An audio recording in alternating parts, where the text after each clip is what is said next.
All creatures that live on Earth are dependent on one another for survival. When the natural order is drastically altered, the cycle of life inevitably undergoes a radical change. And that change can adversely affect the livelihoods of rural people. Fortunately for those living in the northeast of Thailand, the destruction of their natural environment was a problem that received the attention of Their Majesties, the King and Queen.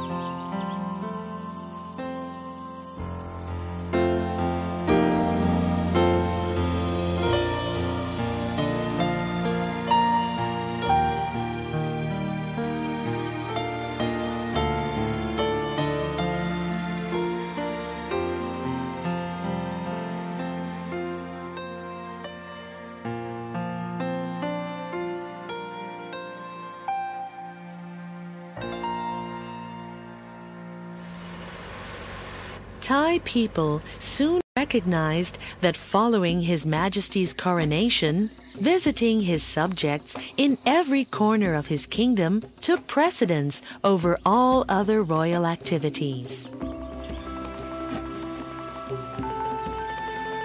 Her Majesty the Queen invariably accompanied him so that she could assist in his endeavors.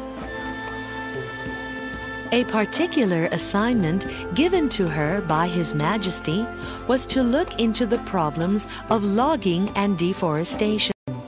These were the root causes of present-day environmental degradation and were apparent even then. Her Majesty took it upon herself to establish several royal initiatives, from which subsequent projects came to life. The objectives were to educate people and restore forest areas, to return water resources back to nature, to replenish the soil, and to promote sustainable forest management. All were designed to re-establish a healthy ecosystem for future generations. Her Majesty taught us that when the atmosphere was humid, that's when the rain would come, and rain was needed to enable people to earn income from the land. The unseasonable lack of rainfall was partially a consequence of continued logging and deforestation. Be it drought or flood, the effect was the destruction of villages and hardship for families in the affected areas. Thus, people must learn to appreciate the value of the forests.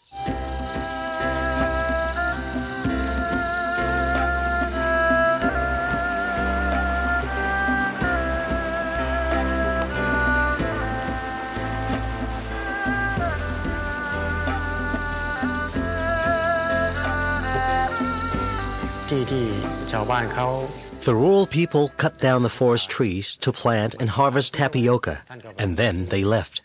So Her Majesty bought the land. She established the Forest of Water Project. She asked that a reasonable amount of land be distributed around 1,600 square meters. The land would be divided into sections for agriculture, orchards, grazing for domestic animals, and the rest for reforestation. The inhabitants would do the planting and take care of the forest. Increasing the green forested areas of land would eventually increase the water resources. Before, I lived at Songdao district. I went and greeted Her Majesty at Ban Tham Tiu, wearing old and torn clothes. I was holding my baby on my lap, and she asked me whether I wanted to go and live at the Forest Love Water Project. I was touched. There was a large crowd, yet she picked me. So I said yes. There was already a house when I arrived. She also bought 5 rai of land for agriculture and 5 more for reforestation. My life is much improved since I've lived here. My home was at Nong Pai. I was poor. The royal mother came to Nong Pai and she sent me to live at Ban Pa. There were 5 families who had nothing, so we all came. We volunteered to come. She said if we came to live here, she would build us houses. It's like we've risen from the dead. It's rewarding.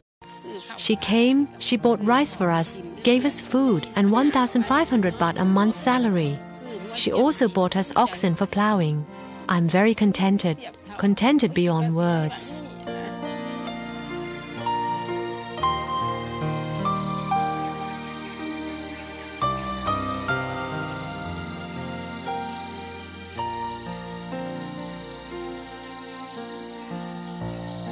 Her Majesty said that she wanted to see small houses in the forest, and those who lived in them to take care of the forest. They must not practice logging or deforestation, so that the forest could serve them. Her Majesty's goal was for the people and the forest to live together in environmental harmony. She said, "Build small houses in a large forest, and I will name the project Small Houses in the Forest." I used to be very poor. Then I heard that Her Majesty was visiting the Kawong Support Foundation, so I went to greet her. She asked if I needed anything, so I replied that I needed a place to live and land to cultivate. She said to come and live with her in Leh Province. She arranged for me to have both a house and land. She is incomparable. Even my own mother could not have done something like this for me. The criteria set for choosing people to live at the Doi Dam Small Houses in a Large Forest project were that they must be deprived and poor, with no land to cultivate, but also diligent, people who had nothing to do with drugs. Once they joined the project, we set aside land and found work for them. People came from several tribes with different customs and cultures, so we tried to encourage them to have a good attitude towards one another. We wanted to convince them that because they were living on Thai soil, they were all Thais together. We tried to encourage group participation in all aspects of development. Here I live in a small house in the forest, the Royal Mother's house. I am very happy here. We plant trees and take care of the forest.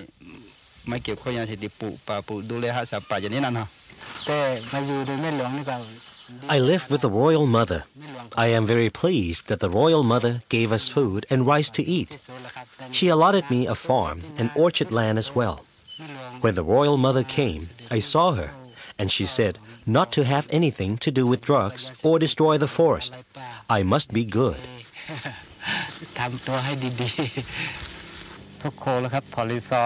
All our tribesmen love the Royal Mother. Living with the Royal Mother, everyone is well and happy.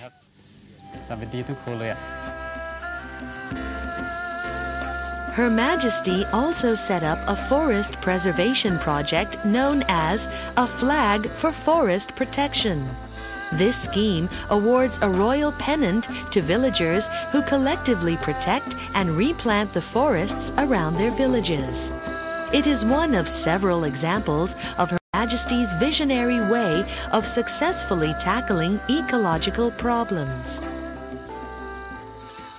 When we have a flag for forest protection in our village, it seems as if it represents Her Majesty the Queen herself. When there's a flag, there is a forest.